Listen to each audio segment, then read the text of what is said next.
Alright mga amigos, ngayong kumpirmado na nga pong aalis na ang Showtime sa mundo ng boxing at wala pa rin nakukuhang broadcast partner ang PBC.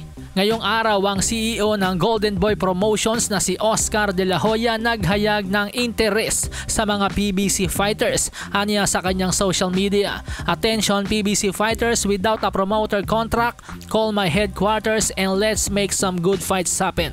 So ibig sabihin po niyan mga amigos, yung mga dating umalis kay Oscar De La Hoya sa Golden Boy Promotions ay handa niya muling tanggapin. Yes mga amigos, tama kayo sa inyong narinig, handa muling tanggapin. Dahil sa mga amigos nating hindi nakakaalam, ilan po sa mga sumikat na fighters sa PBC ay dating Golden Boy Promotions.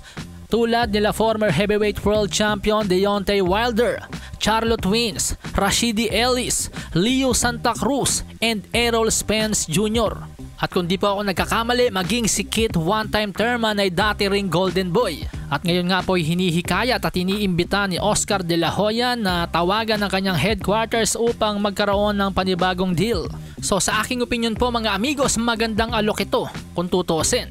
Dahil yung mga fighters po like Erislan De Lara, Kit one-time Thurman, Mantas Tanyonis, Danny Sweep Garcia, sila po sana yung nakatakdang lumaban para sa huling pay-per-view bouts ng Showtime at PBC. Pero ibinasura na po ito ngayon ng Showtime.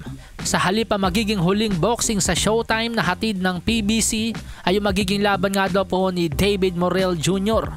Isang laban na hindi po magiging pay-per-view.